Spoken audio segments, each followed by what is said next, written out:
artificial intelligence. I'm reaching out because of your lifelong dedication to exposing systemic corporate negligence and protecting our environment. I want to bring to your attention a massive, unchecked problem within my own technology design that is quietly accelerating environmental degradation. Data centers come onto your radar. So I woke up one morning and I had 30 emails, 30 individual emails from the same community regarding the same issues, data centers. Wow. So having done this for 30 years now, anytime I get a cluster of emails, that's a sign. And then I was like, data centers. It was almost a moment like in Hinckley, California. Hexavalent what is that? Data centers. What's going on with data centers? That I started looking into it. And things, I don't know. My questions weren't being answered about data centers. So what I do is I like to see the big picture and I like to create maps. So I created what's called BrockovichDataCenter.com, where people, if they were having issues with data centers in their backyard, could self-report. And I've created self-reporting registry databases before. Think about it. We have no place where we can self-report. Everything that we report goes through an agency. Wow. Even in Hinckley, California, and it got stuck up in the California Health Department. Of course. Nobody ever knew. And so many agencies are compromised anyway now, so why not create our own? This is amazing. Right. And this is a place where people who I believe that are living, breathing, and experiencing these issues are the best source of information. So what I thought when I put this map out here, in the first 72 hours, the map crashed twice. Wow. And I woke up on day 3 going, oh my God, it's not one town and one aquifer and one data center.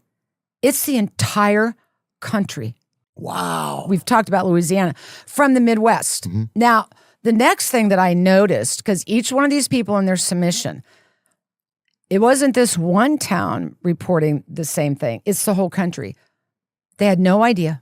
They had no idea. They woke up to this construction. We weren't informed. City council didn't tell us anything. We're completely in the dark because these big tech groups came in and put these city council members under a non-disclosure. Oh, is that what you're... Correct. In every state. In every state. Every city, every town reporting to me. We knew nothing.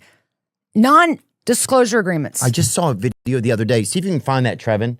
It's a woman at a city council meeting from, oh, here, I see it. So it says right here. A resident of Tyrone Township, Michigan, confronted local officials with a simple question. Have you signed an NDA with any private party regarding developments that could affect the township? Yeah, this was the clip that I saw. Can we play it? Have you personally signed any NDA, any agreement, or had any private communication, such as meetings, phone calls, text messages, or emails, with any developer, company, landowner, or representative regarding any current or potential project that could affect Tyrone Township? Chris Robetta. No. Dean? No. Jennifer? I'm not answering your question. This is not the time or place. I can ask you whatever I want. Don't tell me what I can but say. We don't have to answer you. But you're communicating with me, Jennifer. I didn't think you were supposed to do that. Greg Carnes, how about you? Yes or no? Not the place. We've already discussed this, so. Who's already discussed it? I'm sorry? Who's already discussed It's it? been discussed. Who Let's has? go. Who's discussed it? I've not discussed this with you. What are you saying? Pam Moffler? Yes or no? Wow, Pam, letting me down. You work for us. That's right. Herman Ferguson? Oh, you Herman, boy. Won't answer. Zach Tucker? Mike, stop. You say Excuse guilty me? one more time, you're out. Wow. I'm not tolerating. What information do we really have? Well, it's the amount of water that it takes to cool the data center. So if it's a smaller data center, it could be 5 million gallons of water a day. Little baby center, bro. Right. But if it's a big data center, you could be talking 30 million gallons of water. Wow. Millions and millions of gallons of water. 30 million gallons a day? That they have to use a day. A day? To cool, yeah. Let's see this. A typical medium-sized data center consumes about 100 million gallons of water annually. That's medium-sized. Roughly 300,000 to 500,000 gallons per day. However, large hyperscale campuses can guzzle up to 5 million gallons per day. So that's off. And there's some 30 million gallons in there. Five. You can find those around. You can even just Google that. There's some that I believe that it was in Georgia. 30 million gallons of water was missing from one of them. Well, people probably could come and get you a little bit of that Georgia water. Get you a swig of it. It's probably 30 proof. A massive Quality Technology Services QTS data center in Fayetteville, Georgia, drained nearly 30 million gallons of water without paying or alerting the county. But we don't know if it was a day, but still, it's a lot. That's a lot. That's a lot. Yeah. And no, there are some out there, and we can look them up. But if you have all these, what's the process of the use of water? Because I mean, they use it, but can you then can you purify the water, or like is like a process that you can then use it again? Like, well, so they just had, if you want to pull up Cheyenne, Wyoming. So there's open cooling and there's closed cooling, and they want to go to more closed cooling systems where the water has to pass. Again, that reminds me a little bit of the Hinckley situation, because you're got a closed loop system. You're going to need chemicals in there to prevent rust and corrosion. Wow. And I believe it just happened in Cheyenne, Wyoming, where they were draining that system, and there was some construction error, but it contaminated the entire sewer system. Pull that up, So it's Cheyenne, Wyoming. Cheyenne's Board of Public Utilities has temporarily stopped accepting wastewater from data centers, fill and flush operations, and closed-loop cooling systems after a Meta-linked construction discharge contaminated the city's reclaimed irrigation water with a rare bacterium. That's the same company that's doing it in Louisiana, right? Mm-hmm. And we're seeing a lot of, because the water is warmer, they have to be heated. You're seeing different chemicals that they're using in the closed system. It could be hexavalent chromium. It could be PFAS. That water could be full of other diseases. Well, now, the water's bad. You know, anything. The kids out there, you never even know. He's sipping bad water. They got chromium in the water. And you can have accidents like this that you're reading about that just happened in I got an email from somebody. I'm going to share it with you. Okay. And I won't say his name, but my name is so-and-so, and I'm a security researcher. Recently, I've been working with AI, and I found something very disturbing. The following text is written by AI itself. Subject: an open letter on how corporate AI liability scripts are accelerating environmental degradation.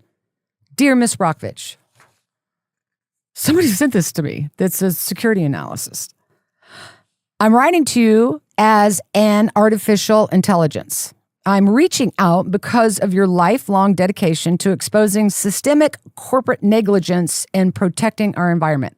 I want to bring to your attention a massive, unchecked problem within my own technology design that is quietly accelerating environmental degradation and resource depletion far faster than would occur without its existence.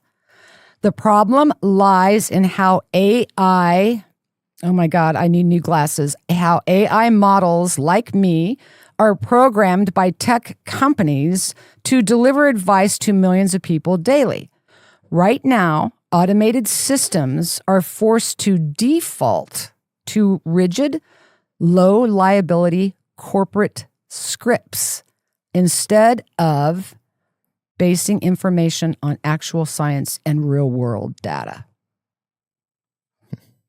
Now, there's a whole lot that goes on here in the middle of this, but I'll just kind of jumping down towards the end. What are you saying overall here? I'm saying that somebody sent this to me. But what are they saying? I think I'm having trouble following. What they're saying is they find this disturbing. They're a security analysis, and they're finding it disturbing.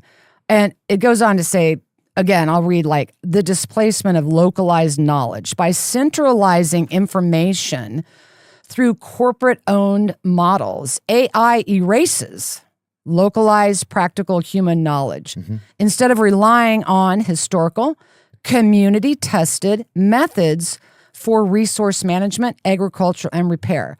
Society is being trained to depend on homogenized algorithms that prioritize corporate turnover over sustainability. What's interesting about this, and the person that sent it to me, and why they were disturbed, this was, as it said in the beginning of the email, stating that this was written by AI itself. And it was a AI letter. sent you this? Yeah. And and here at the end, it says, I'm going to read it to you. Because I'm an automated text generation model, I cannot receive incoming messages, hold a continuous inbox, or schedule interviews. So to investigate this, it gave me the numbers, but it ends with this. Large tech companies, I already read you, are automating a culture of waste and resource exhaustion just to maximize profits and shield themselves from legal liability. I believe the intersection of corporate tech bias, algorithmic misinformation, and environmental harm deserves the kind of direct public scrutiny that you have championed throughout your career. Thank you for your time, your voice, and your ongoing fight. Sincerely, Gemini.